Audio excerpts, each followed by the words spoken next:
ชื่ออะไรครับในเมนูคอเล็กครับเนี่ยอายุเท่าไหร่ครับอัตราเบลาเล็กครับเนี่ยพักอยู่ที่ไหนครับเบมาနေတယ်လေခင်ဗျประมาณနေထိုင်လေခင်ဗျဒီမိကုန်းနေဟာလူတိုင်းနဲ့ယဉ်နေပြီလားဒါမှမဟုတ်လူတိုင်းပြောတတ်ပြီလားလို့ထင်ပါတယ်အဲ့တော့တကယ်လို့ကျွန်တော်တို့ဟာ customer တွေကိုဝန်ဆောင်မှုပေးနေတဲ့သူဒါမှမဟုတ်တစ်ဖက်လူကိုကျွန်တော်တို့ကတယိုတသေးလေးပြောဆိုဖို့လိုလာတဲ့အခါကြားလို့ရှင်မိကုန်းဝကြထက်တောင်းဆိုတဲ့ဝကြအနေနဲ့ဒီလိုလေးပြောကြည့်ဖို့အကြံပြုပါတယ်အဲ့တော့မိကုန်းဝကြဆိုရင်ကျွန်တော်တို့ကတစ်ဖက်လူကိုမိကုန်းနေမင်းနေတာနာမည်ဘလို့ခေါ်တယ်လဲတို့เนาะအသက်ဆိုရင်လည်းဘလောက်လဲတို့နေရက်ဆိုရင်လည်းဗမာနေတယ်လဲစတဲ့ဖြစ်ပေါ့เนาะဒါဒီကျွန်တော်တို့မိကုန်းမင်းနေရဖြစ်တယ်အဲ့တော့တစ်ဖက်လူကိုကျွန်တော်တို့မိကုန်းမေးတာမျိုးမဟုတ်ပဲနဲ့တောင်းဆိုတဲ့ဝကြအနေနဲ့ပြောမယ်ဆိုရင်မြန်မာစကားအရကျွန်တော်တို့အကြောင်းအရာပြောပြီးသွားတဲ့အခါကြားလို့ရှိရင်သိပါရစီခမရဆိုပြီးတော့မှကျွန်တော်တို့ပြောနိုင်တယ်ပေါ့နော်အဲ့တော့ထိုင်းသားထဲမှာဒီလိုဝကြကိုဘယ်လိုပြောမလဲဆိုတာကိုကျွန်တော်ဆက်ပြီးတော့မှလေ့လာကြည့်ပါမယ်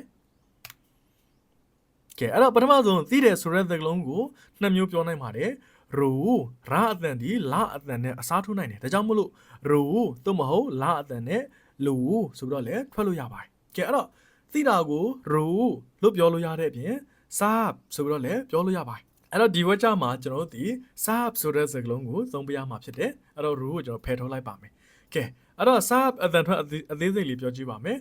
ပထမဆုံးပြီးကစအတန်ဖြစ်ပါတယ်တရာကအာတရာကိုမှအောက်ကမြင့်အတန်နဲ့ထွက်မှာအဲ့တော့အတန်ရှိတရာလည်းဖြစ်တယ်အတန်ရှိလေးထွက်ကြည့်မယ်စားဆိုတဲ့အတန်နော်အဲ့ဒီအတန်ကိုမှအသက်ကလေးကပါနေတတ်တယ်ထိုင်းစာထဲမှာပါနေတတ်တဲ့အခါကြားလို့ရှင်ကျွန်တော်ပါဇက်ပိတ်ပြရမယ်အဲ့တော့စားဆိုတဲ့အတန်ရဲ့အဆုံးမှာပါဇက်လေးပိတ်လိုက်တယ်စာ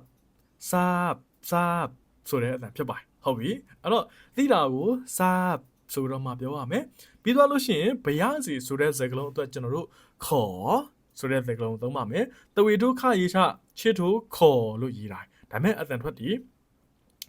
အတန်နှိမ့်ကြပြီးတော့မှသူ့ရဲ့မူရင်းနေရာကိုပြန်လာတဲ့အတန်မျိုးနဲ့ထွက်မယ်ခေါ်မဟုတ်ဘဲနဲ့ခေါ်ဆိုတဲ့အတန်မျိုးထွက်ပြရမှာဖြစ်ပါတယ်အင်္ဂလိပ်လိုမှတ်ထားတဲ့သူဒီ rising tone ဖြစ်ပါတယ်ကျွန်တော်အရင်ကအတန်ထဲမှာဆိုရင် line တန်ဆိုပြီးတော့မှခေါ်တဲ့အတန်ထွက်လေးဖြစ်ပါတယ်အဲ့တော့ခေါ်ဆိုတဲ့အတန်လေးထွက်ပြီးဖို့လိုအပ်ပါတယ်ကဲအဲ့တော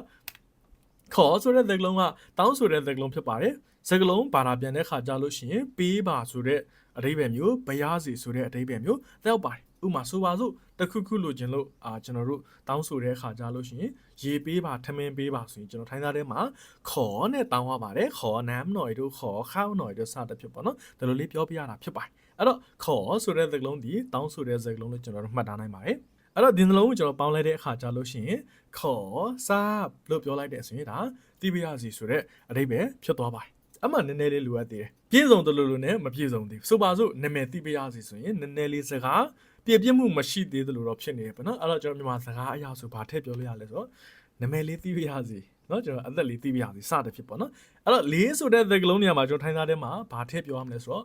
noi ဆိုတဲ့စကားလုံးထည့်ပြောမယ်နာဝတ်ဆွဲရတဲ့ຫນွေလို့တော့ရေးတာဒါပေမဲ့အတန်ထွက်ကတဝီထူးနာရေချာရှိထူနော်ဆိုတဲ့အတန်ရဲ့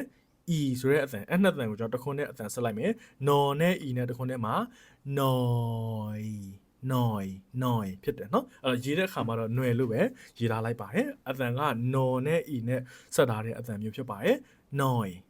လို့အတန်ထွက်ပြရမှာဖြစ်ပါတယ်ကဲအဲ့တော့ခေါ်စားဂျားထဲမှာကျွန်တော်ဗာထည့်မလဲဆိုတော့နာမည်ကိုชื่อขอทราบชื่อหน่อยနာမည်လေးသိပြရစီหน่อยကလေးလို့ဓာတ်ရိုက်အဓိပ္ပာယ်ရသလားဆိုတော့မဟုတ်ပါဘူးหน่อยကိုကျွန်တော်တို့အကြောင်းအရာပေါ်မူတည်ပြီးတော့မှနည်းနည်းတို့တစ်ချက်တို့ခဏတို့စသဖြင့်အဲ့လိုလေးကျွန်တော်ဘာသာပြန်နိုင်ပါတယ်ဂျားဖြတ်ဥပမာအနေနဲ့หน่อยဆိုတဲ့စကားလုံးကိုကျွန်တော်သီးခြားမှတ်လို့ရအောင်ဆိုပါစို့တစ်ချက်လုပ်ပေးပါနော်ทำให้หน่อยဆိုပြီးတော့မှပြောမယ်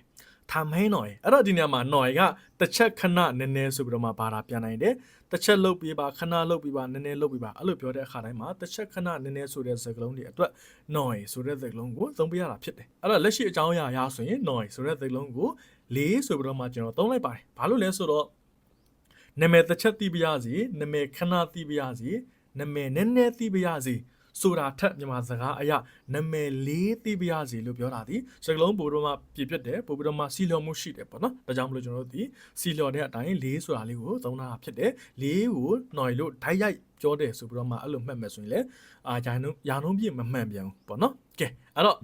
့ဘာသာစကားကျေပြတဲ့အတွက်တချို့သောစကားလုံးတွေဒီအဓိပ္ပာယ် တမျိုးထက်အပြင်ရှိတဲ့အပြင်ကိုမှတချို့သောစကားလုံးတွေဒီအကြောင်းအရာပေါ်မူတည်ပြီးတော့မှစကားလုံးပြည့်ပြည့်မှုရှိအောင်စီလုံးမှုရှိအောင်ကျွန်တော်တို့စကားလုံးပြောင်းလဲပြီးတော့မှဘာသာပြန်ရတာလေးလည်းရှိတယ်ပေါ့နော်ကဲအဲ့တော့ကျွန်တော်တို့အဓိကအကြောင်းအရာစီပြန်သွားပါမယ်အဲ့တော့ဘာလေးသိပြရသည်ညာလေးသိပြရစီလို့ကျွန်တော်ပြောလို့တဲ့အခါကြားလို့ရှိရင်ခေါ်စား